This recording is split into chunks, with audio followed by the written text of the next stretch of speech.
বিএনপির কি গুণ?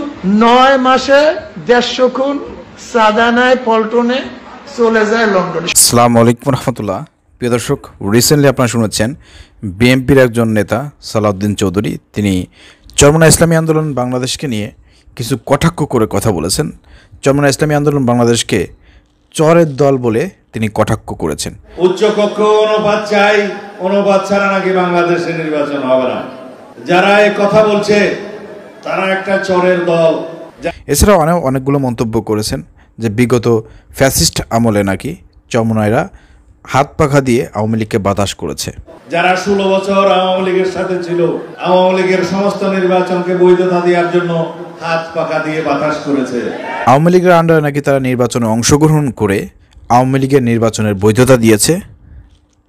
চরমোনাই পীর সাহেব সিটি কর্পোরেশনে সেখানে নির্বাচন করতে গিয়ে দন্ত মোবারক শাহাদত বরণ করেছে। পর্যন্ত একটা সিটি কর্পোরেশনের নির্বাচনে আওয়ামী লীগের অধীনে নির্বাচনে গিয়েছে, সেই নির্বাচন আমরা বর্জন করেছিলাম, সেখানে একটা দন্ত মোবারক শহীদ হয়ে গিয়েছে।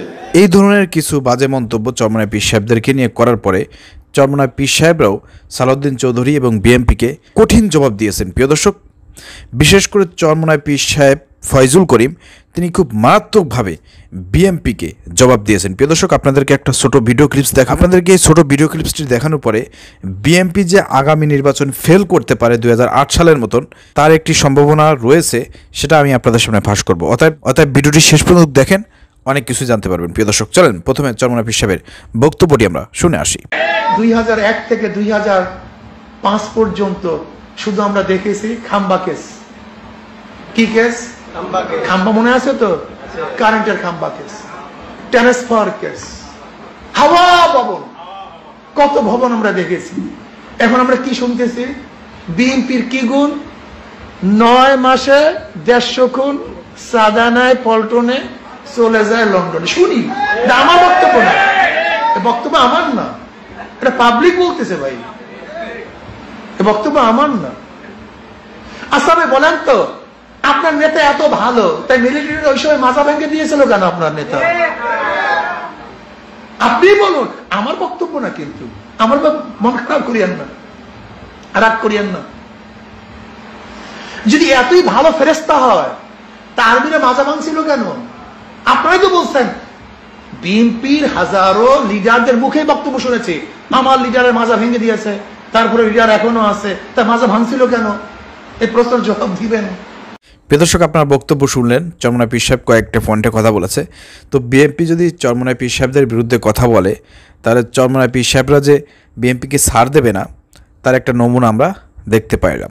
এবং এই যে চরমোনাই পীর সাহেব যে কথাগুলো বলেছে, এই কথাগুলো যদি জনসমক্ষে এভাবে প্রচার হতে থাকে, মানুষের মধ্যে যদি একটা নেগেটিভ তৈরি হয় পিছনের এই কথাগুলো, পিছনে বিএনপির চরিত্র সম্পর্কে মানুষের মধ্যে যদি 2008 সালে যেরকমের নেগেটিভ তৈরি হয়েছিল ওইটা যদি আবার তৈরি হয়, আগামী নির্বাচনেও বিএনপি ফেল করবে। কি কারণে ফেল করবে? এই যে চরমোনাই পীর সাহেব প্রথম পয়েন্টে যেটা বললেন যে খাম্বার যে কেস, তারেক রহমানের বিরুদ্ধে একটা মারাত্মক অভিযোগ ছিল এই 2001 থেকে 2005-এ যখন বিএনপি ক্ষমতা ছিল, যে শুধুমাত্র খাম্বা বসিয়ে অনেক টাকা দুর্নীতি করেছে এই তারেক রহমান। এই যে 2001 থেকে 2005-এ যে বিএনপির যে আপনার এই যে খাম্বা দুর্নীতি, এটা যদি আবার জনগণের মধ্যে যদি এটা প্রচার করা হয়, তাহলে কিন্তু দেশের জনগণের মধ্যে কিন্তু আবার ন্যারেটিভ তৈরি হবে বিএনপি সম্পর্কে, বিএনপিকে কিন্তু ভোট দেবে না। দ্বিতীয় পর্যায়ে যে কথাটি চরমোনাই পীর সাহেব বলেছেন হাওয়া ভবন, একটু চিন্তা করে দেখেন, এই হাওয়া ভবনকে নিয়ে অনেক কিছু আছে। এবং বিএনপি 2001 থেকে 5 সালের মধ্যে তারা যে দুর্নীতিতে 5বার চ্যাম্পিয়ন হয়েছিল, এটাও যদি প্রচার করা হয় পুরনো কথাগুলো, এগুলো কিন্তু জনগণের মধ্যে ন্যারেটিভ তৈরি করবে। প্রিয় দর্শক, আর একটা কথা চরমোনাই পীর সাহেব বলেছেন, বিএনপির 1000 গুণ, 9 মাসে 150 খুন, চাঁদা দলে পল্টনে, ভাগ যায় লন্ডনে। এটা চরমোনাই পীর সাহেব তিনি বলেছেন যে আমি এগুলো শুনতেছি, আমার নিজের কথা না, এগুলো মানুষের কথা। এই যে বর্তমান 9 মাসে 10 মাসে যে আসলে বিএনপি নিজেরা খুনাখুনি করে, এই যে নিজেরা খুনাখুনি করে এই যে 9 মাসে যে 150 খুন হয়েছে তাদের হাত ধরা, এই বিষয়টা যদি সারা বাংলাদেশে প্রচার হয় এবং সবাই যদি জেনে যায়, তাহলে কিন্তু বিএনপির অবস্থা খারাপ হয়ে যাবে। সেটাই কিন্তু চরমোনাই পীর সাহেব এখানে বলেছেন। আর সর্বশেষ যে কথাটি চরমোনাই পীর সাহেব বলেছেন, যে আপনাদের নেতা যদি এতই ভালো হয়ে থাকে, আপনাদের নেতা তো অনেক ভালো, আপনারা এত গুণগান গান, তাহলে 2008 সালে কেন আর্মিরা মাজা ভেঙে দিয়েছিল। এই যে মাজা ভেঙে কেন দিয়েছিল, এই যে মাজা ভেঙে দেওয়া অথবা তাকে গ্রেপ্তার করে রিমান্ড দিয়ে তার শরীর বিভিন্ন ক্ষত বিক্ষত করে ফেলা, এই যে তার মাজা ভেঙে দেওয়া কেন দিয়েছিল? দুর্নীতি করার কারণে। তো দুর্নীতির অভিযোগ ছাড়া তো তাকে আটক করে নাই। তো দুর্নীতির অভিযোগ যেহেতু তার বিরুদ্ধে আছে, অর্থাৎ তাকে আপনারা কীভাবে ভালো বলেন? এই যে তারেক রহমান সম্পর্কে সারা বাংলাদেশে যদি আবার 2008 সালের মতন ন্যারেটিভ তৈরি হয় মানুষের মধ্যে, তাহলে কিন্তু বিএনপি 2008 সালে যেভাবে ফেল করেছিল, অনুরূপভাবে আগামী নির্বাচনে কিন্তু বিএনপি ফেল করবে, এরই ইঙ্গিত দিয়েছেন চরমোনাই পীর সাহেব। প্রিয় দর্শক, আমার কাছে ওইটাই মনে হয়েছে যে 2008 সালে যেভাবে বিএনপির ব্যাপক জনপ্রিয়তা থাকার পরেও যেভাবে তত্ত্বাবধায়ক সরকার তারেক রহমানের দুর্নীতি, বিএনপির এমপি মন্ত্রীদের দুর্নীতি ধরিয়ে জনগণের মধ্যে এমন একটা ন্যারেটিভ তৈরি করে দিয়েছিল বিএনপি সম্পর্কে, এবং জনগণের মধ্যে এরকম একটা টেন্ডেন্সি তৈরি হয়েছিল যে বিএনপি আসলে দুর্নীতিবাজ, এদেরকে আর ক্ষমতা আসতে দেওয়া হবে না। ওইবার কিন্তু স্বতঃস্ফূর্তভাবে, অনেকেই বলবে যে এটা ভোট চুরি করেছে, ডাকাতি করেছে, কিন্তু স্বতঃস্ফূর্তভাবে আমার মনে আছে 2008 সালে সেই সময় আমি এইটে পড়ি, আমার মনে আছে ওই সময় দেশের জনগণ আওয়ামী লীগের পক্ষে ছিল, এই কারণে আওয়ামী লীগ কিন্তু ওই সময় জিততে পেরেছে। যদিও বিএনপি জামাত শিবিরের পক্ষ থেকে অনেক কথা আছে যে আপনার তখনকার যে আপনার তত্ত্বাবধায়ক সরকার ছিল তারা আওয়ামী লীগকে ক্ষমতায় বসায় দিয়ে গেছে। যতই আপনার এই কথাগুলো বলেন, কিন্তু বাস্তবিক অর্থে ওই সময়টা কিন্তু বিএনপির পক্ষে দেশের জনগণ ছিল না, আওয়ামী লীগের পক্ষে ছিল। কারণ আওয়ামী লীগ দীর্ঘ অনেক বছর ধরে ক্ষমতায় ছিল না, আওয়ামী লীগের অনেক অপরাধের কথা হয়তো ভুলে গেছে মানুষ। পরবর্তীকালে জনগণ দেখছে যে বিএনপিকে তো আমরা দেখেছি তারা দুর্নীতি করেছে, তত্ত্বাবধায়ক সরকার আছে তাদের দুর্নীতি ফাঁস করে দিয়েছে, তো এখন আমরা একটু আওয়ামী লীগকে আবার সুযোগ করে দিই। সেই জায়গা থেকে সারা বাংলাদেশে কিন্তু জনগণ আওয়ামী লীগকে ভোট দিয়েছিল এবং ওই ভোটে কিন্তু জয়লাভ করেছিল আওয়ামী লীগ, ঠিক আছে?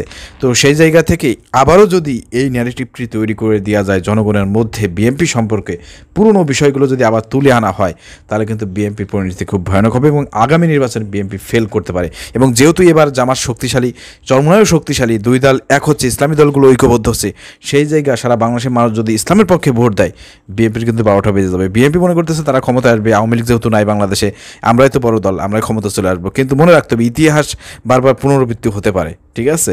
তো প্রিয় দর্শক, এভাবেই বিএনপির পতন হতে পারে। তো সেই জায়গা থেকে ইসলামী দলগুলো যদি ঐক্যবদ্ধভাবে কাজ করতে হবে এবং দেশের জনগণ যদি ইসলামকে ক্ষমতায় দেখতে চায়, জামাত ইসলামকে ক্ষমতায় দেখতে চায়, তাহলে বিএনপির পতন হওয়ার সম্ভাবনা রয়েছে।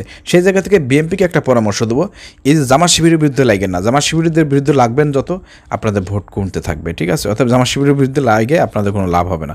আপনাদের দলের নেতা যারা আছে, যারা উল্টোপাল্টা বক্তব্য দিচ্ছে, এদেরকে একটু সামলান, না হলে এইভাবে যদি প্রচার হইতে থাকে বিএনপি নামে, ন্যারেটিভ তৈরি হলে পারে কিন্তু 2008 সালের মতন ফলাফল কিন্তু বিএনপির ভোগ করতে হবে। প্রিয় দর্শক, আমার বক্তব্যের সঙ্গে যদি আপনার একমত থাকেন একটু কমেন্ট করে জানাবেন, দ্বিমত পোষণ করলে তাও কমেন্ট করবেন, ভালো লাগলে শেয়ার করুন, চ্যানেলটি সাবস্ক্রাইব করুন, পেজটি ফলো করুন। আসসালামু আলাইকুম রহমতুল্লাহ।